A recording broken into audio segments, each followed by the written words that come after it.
আদালতে আসা যাওয়ার সময় তাকে নিরাপত্তা দেওয়া হয়, কিন্তু বাকি সময় তখন যে কিছুই থাকে না, একেবারে নিরাপত্তাহীন অবস্থায় তিনি রয়েছেন, এমনটাই বলছেন সন্ন্যাসীর আইনজীবী রবীন্দ্র ঘোষ।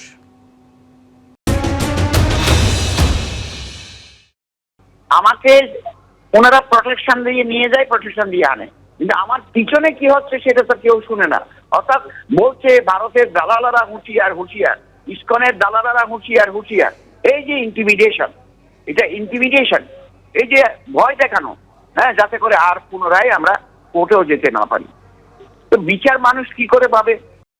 অমিত শাহ 1 মাসে 1 কোটি সদস্য সংগ্রহের লক্ষ্যমাত্রা বেঁধে দিলেও এখনো পর্যন্ত তার 25% পূরণ করতে পারলেন না বঙ্গ বিজেপি নেতারা। ফলে সংগঠন পোক্ত করার কাজ নিয়ে দলের অন্দরেই উঠেছে প্রশ্নচিহ্ন। সূত্রের খবর, এই নিয়ে বিজেপির কেন্দ্রীয় নেতৃত্বের অসন্তোষের মুখে পড়তে হয়েছে রাজ্য নেতৃত্বকে। যা নিয়ে আবার পদ্ম শিবিরকে কটাক্ষ বানে বিঁধেছে রাজ্যের শাসক দল তৃণমূল কংগ্রেস। মিসকল দিন এবং ভারতীয় জনতা পার্টির সদস্যতা নিন। লোকসভা ভোটে এরাজ্যে বিজেপির আসন কমেছে। 6টি বিধানসভা কেন্দ্রের উপনির্বাচনে পদ্ম শিবিরের প্রার্থীদের ভরাডুবি হয়েছে। এবার সদস্য সংগ্রহ অভিযানও কার্যত ডাহা ফেল বঙ্গ বিজেপি। 1 মাসে 1 কোটি সদস্য সংগ্রহের লক্ষ্যমাত্রা ছোঁয়া দূরের কথা, তার 1/4 অবধিও পৌঁছতে পারেনি তারা। আমাদের এখনো পর্যন্ত প্রচুর সদস্যতা বাকি আছে। আপনারা দয়া করে আমাদের বিজেপি পরিবারের একজন হয়ে উঠুন। 27 অক্টোবর সল্টলেকের ইজেডসিসি থেকে সদস্য সংগ্রহ অভিযানের সূচনা করেছিলেন কেন্দ্রীয় স্বরাষ্ট্রমন্ত্রী অমিত শাহ। সেখান থেকে 1 মাসে 1 কোটি সদস্য সংগ্রহের লক্ষ্যমাত্রা বেঁধে দেন তিনি। बंगाल में 1 करोड़ भारतीय जनता पार्टी के सदस्य बना कि 26 में भारतीय जनता पार्टी की सरकार। সূত্রের খবর, 11ই ডিসেম্বর পর্যন্ত এরাজ্যে বিজেপির নতুন সদস্য সংগ্রহ হয়েছে মাত্র 22,89,000, অর্থাৎ লক্ষ্যের 25% পূরণ করা যায়নি গত 1 মাসে। সূত্রের দাবি, ভোটের পর সদস্য সংগ্রহেও এই পারফরমেন্স দেখে বঙ্গ বিজেপি নেতৃত্বের ওপর বেজায় চটেছে কেন্দ্রীয় নেতৃত্ব।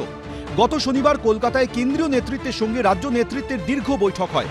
সূত্রে খবর, বৈঠকে বিজেপির কেন্দ্রীয় সম্পাদক ঋতুরাজ সিংহর গলায় সদস্য সংগ্রহ অভিযান নিয়ে হতাশা ঝরে পড়ে। বিজেপি সূত্রে দাবি, বৈঠকে তিনি বলেন, সদস্য সংগ্রহ অভিযানের এমন করুণ দশা যে আগামী দিনে বহু সাংগঠনিক জেলায় মণ্ডল কমিটি গঠন করাই সম্ভব হবে না। কার্যত একই কথা শোনা যায় বিজেপির সর্বভারতীয় সাধারণ সম্পাদক ও কেন্দ্রীয় পর্যবেক্ষক সুনীল বানসালের গলাতেও। সূত্রের খবর, বৈঠকে তিনি ক্ষোভের সঙ্গে বলেন, এমন বহু বিধায়ক রয়েছেন যারা নিজেদের কর্তব্য সম্পর্কে বিন্দুমাত্র ওয়াকিবহাল নন। আগামী দিনে এই বিধায়করা যাতে আর টিকিট না পান সেই ব্যাপারটি নজরে রাখা হবে বলেও হুঁশিয়ারি দিতে শোনা যায় তাকে। বিজেপি সূত্রে খবর, সদস্য সংগ্রহ অভিযানে সবচেয়ে পিছিয়ে পাহাড়। এখনো পর্যন্ত দার্জিলিং জেলায় বিজেপির সদস্য সংগ্রহ হয়েছে 10,000-এর কাছাকাছি। দ্বিতীয় স্থানে ডায়মন্ড হারবার সাংগঠনিক জেলা, সেখানে 18,000-এর কাছাকাছি সদস্য সংগ্রহ করা সম্ভব হয়েছে। কেন্দ্রীয় নেতৃত্বের তরফে কলকাতাকে পাখির চোখ করে সংগঠন মজবুত করার বার্তা দেওয়া হলেও উত্তর কলকাতা সাংগঠনিক জেলায় 30,000 ও দক্ষিণ কলকাতা সাংগঠনিক জেলায় এখনো পর্যন্ত 34,000 সদস্য সংগ্রহ করা সম্ভব হয়েছে বলে বিজেপি সূত্রে খবর। জানা গেছে, মোট 12টি সাংগঠনিক জেলা নিয়ে ক্ষুব্ধ বিজেপি কেন্দ্রীয় নেতৃত্ব। দার্জিলিং, ডায়মন্ড হারবার, বহরমপুর, মুর্শিদাবাদ, জঙ্গিপুর, বোলপুর, ঘাটাল, জয়নগর, বিষ্ণুপুর, বাঁকুড়া, ঝাড়গ্রাম এবং বসিরহাট।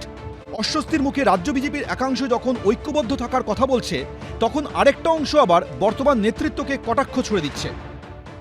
আগের থেকে তো অনেক গতি এসছে। আগে যেটা চলছিল তার থেকে তো এখন বেশ ভালোই চারিদিকে মেম্বারশিপ চলছে, এবং আগামী দিনে এই কদিন লোকসভাও চলছে এবং বিধানসভাও তো সবে শেষ হলো। তো আমার মনে হয় আমাদের কাছে এখনো ডিসেম্বর মাসটা রয়েছে এবং যে টার্গেট দেওয়া হয়েছে আমরা সেই টার্গেট সফল করতে পারবো। বিজেপির এই অবস্থা নিয়ে খোঁচা দিতে ছাড়েনি তৃণমূল। লোক নেই, সদস্য নেই, মিসড কল দিয়ে সদস্য, বিয়ে বাড়িতে গিয়ে সদস্য, এসব হাস্যকর কাণ্ড কারখানা করে একটা বঙ্গ বিরোধী দল। তার না আছে সংগঠন, একটা গোষ্ঠীবাজিতে দীর্ণ কিছু একটা হাস্যকর জিনিসপত্র, তো তাদের সদস্য হবে না, এ তো খুব স্বাভাবিক ব্যাপার। বছর দেড়েকের মধ্যে এরাজ্যে বিধানসভা ভোট হওয়ার কথা, তার আগে কি সংগঠনের হাল ফেরাতে পারবে বিজেপি? সেটাই লাখ টাকার প্রশ্ন। দীপক ঘোষ, শিবাশিস মৌলিক ও কৃষ্ণেন্দু অধিকারী, এবিপি আনন্দ।